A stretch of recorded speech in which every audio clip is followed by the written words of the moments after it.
Creating a VM in Azure is simple if you go to the Azure Marketplace. The Marketplace has hundreds of VM images that are ready for you to deploy. Some of them just have an OS, Windows or Linux. Some of them also have an operating system plus some workload software pre-installed. Could be a tool like SQL Server 2017, could be some third-party software. So it's worth looking in the Marketplace to see if the OS you need or the OS plus any workload software you need are supported. Some of the choices you make during creation include, obviously, an operating system. Minimum Windows operating system supported is Windows Server 2012. For Linux, there are several distributions. Each has their own minimum version. Distributions such as Red Hat, Ubuntu, CentOS, and others. For VM size, it's good to have a general idea of how you want to size your VM when you create it. That determines how many CPU cores you have, how much RAM, the max number of data disks you have, and any I/O performance, I/O per second performance needs that you have. Each disk, each underlying VHD file for VM can be standard or premium. Standard are magnetic drives. Premium are solid state drives. So you can make that choice based on each disk you deploy with your VM. Also, an idea of whether you want administration ports open or not. If it's a Windows box, you may want to open port 3389 so you can RDP to it. For Linux, that's port 22 for SSH. It might be appropriate to have no ports open because maybe you don't want that VM at all exposed to the internet. That could be an appropriate choice depending on your workload. Most settings you make during setup for a VM can be changed after creation. So let's walk through the steps that are involved in creating a Windows VM. In this video, we'll create a Windows VM from the Azure Marketplace and discuss some of the options. From the Azure Marketplace, I'll just choose the first item here, Windows Server 2016 Data Center, and start filling out the various tabs. Choose a resource group for my VM and a name. I'll call it VM1. The region that you choose for your VM has to be a region where you have a VNet already deployed. Availability options will be discussed in another video. Choose your OS image. Your two main choices are Windows or flavors of Linux. Choose a size for your VM. The estimated cost is shown here. There are many more sizes than shown here. You can see there are almost 400 sizes of VMs in Azure. So to figure this out, what you should choose, you need to have some idea of what your workload you're going to run on this VM. What does it need to do? How many cores does it need? How much RAM does it need? What are the max number of data disks that you need? Do you have any I/O performance needs? If you scroll over to the right, you can see the cost per month. That's, of course, an estimate. There's also availability to filter here. You can add a filter based on size or generation or family. So family are different classes of VMs that have different compute power. So some have more cores per RAM, some have more memory versus cores, some are optimized for faster storage. Again, knowing what you're going to run on your VM will help you make this choice. I'll leave the default choice, a standard DS1 V2. Next, fill out the administrator account. This is how you will log on to the VM.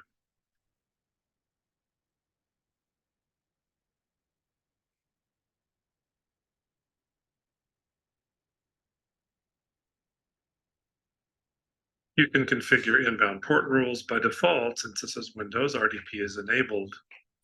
If you're putting this on a VNet in Azure and it's going to run, let's say, a database solution, and you don't want RDP open to the outside world, then you can turn that off.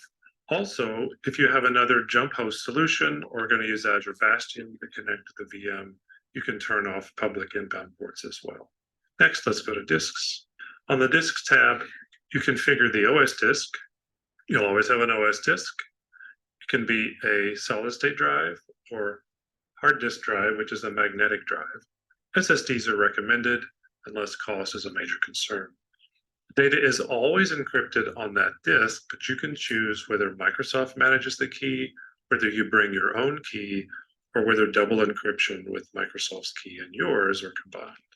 I'll leave that default as well. Data disks are not required at this point. You can add them if you want to. You can also add them later. On the networking tab, if you already have a VNet set up in the region where you're deploying the VM, choose that from the list and the subnets that are available on that VNet. If you need a public IP, you specify it here. If you don't need a public IP, you can turn that off. By default, the network interface card for your VM will have a network security group attached. I would leave that turned on as a minimum. To turn that off now exposes your VM. It is possible to configure NSGs to attach to a subnet instead of the NIC. In fact, that's a recommended security practice, but I don't get into configuring that when I'm setting up the VM. You can always configure that later from the portal. Since I'm not enabling inbound ports, don't need a public IP, this is just a repeat of the information that was on the Basics tab. If you're putting this VM in a load balance solution, you can specify that here. I am not. Next, for management, Azure Security Center is enabled as a basic plan for free. Yes, leave that on. You can pay for more in-depth information, but take the free stuff to start for sure. Boot diagnostics are also enabled by default. This gives you access to the last boot log from the VM. Great to have if your VM won't boot and you don't know how else to get access to it. OS guest diagnostics are turned off by default. That would be things like the Windows event log, if you wanted to access that from outside of Azure or outside of your VM, and possibly get some deeper analytics on the information that's found there. You can always turn that on later too. In fact, the rest of these items on this tab are turned off and can be enabled later. The other two tabs don't contain anything we have to do at this point, so I'm going to review and create. Azure will examine my choices, give me a summary, and if I like what I see, then I can hit create, and Azure will step off and create the VM. Okay, my VM deployment is complete. Let's go to the VM resource. All the blades on the left, information about the VM, many of the options we did not choose, or even some of the options we did can be changed from the VM blades. For your exam, I recommend you create several VMs from the Azure Marketplace with different options, and also explore all the different blades. Here are the data disks. There's the OS disk we created. You can add another data disk here. Here you can set the size of your VM if you want to resize it to have more cores or more RAM. Here you can configure auto shutdown. If you had, say, a test environment, test VM, and you wanted to make sure it was shut down on a schedule, you can configure backup and disaster recovery. So explore these options for VMs, understand some of the choices that you made and what you can change after the fact. So in this video, we explored creating a Windows VM from the Azure Marketplace. You saw in the video some of the many choices for choosing a VM size. Let's talk about a few details of that. So this is a screen grab from the section in the portal where you choose the size of your VM. And you notice there are series of VMs. Series start with a letter of the alphabet, D, B, A, and so forth. There are families of VMs. And then the virtual CPUs, RAM, data disks, all of that ranges considerably based on just the individual VM choice. So you don't need to memorize all these items for your exam, but there's some general ideas I'd like to give you. Things to notice, for example, D series, recommended for general purpose needs, maybe a web server. B series B stands for burst, ideal for workloads that don't need continuous performance. So you can have some burst performance. If your workload gets very busy, you can pick up some extra performance, but then you might have slower performance at other times. So it's good for varying demand workloads. For details on a few other of these, let's look at families of VMs. So general purpose family includes all of these different series, B and D mostly. So balanced CPU to memory ratio. This is something you should just keep in mind for your exam. If you don't need special CPU needs or special memory needs, then a B series or certainly a D series would probably serve you well. If you have high CPU to memory ratio needs, so you need more CPU power, F series, those are compute optimized. High memory to CPU ratio, the other direction, see, for memory optimized, there's M series and E series mostly. For GPU needs, look at the N series. So if you're doing graphics rendering and video editing. And then for the most powerful CPUs, the ones with the most cores, the most disk space, the most RAM available, and the highest price, that's going to be your H series, H for high performance.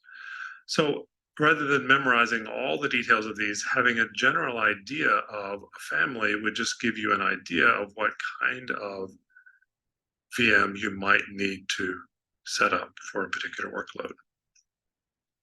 To finish out this section, let's look at the next demo video, which shows you how to set up a Linux VM.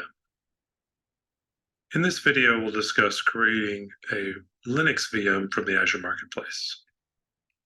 In the Marketplace, I'll just choose the first Linux VM I find, Ubuntu Server. If you set up a Windows VM using the Marketplace, the choices that you make here are almost identical to the ones you make for Linux. In fact, the Basics tab lists the only differences. I scroll down to the section on Administrator Account. The authentication type for Linux by default is an SSH public key. If you'd rather use username and password, you can choose that here. And then you fill out the traditional administrator username and password. Also, inbound port rules, the default administration port is 22 for SSH. If you're using jump hosts or some other mechanism to get to the server, you can also turn off inbound ports. But all the other tabs have the same information that was specified for Windows VMs. So Azure doesn't really care whether the OS is running Windows or Linux. It's still Azure infrastructure, and the underlying hardware operates the same. So in this video, we did a quick look at how similar creating a Linux VM is to creating a Windows VM in the Azure Marketplace.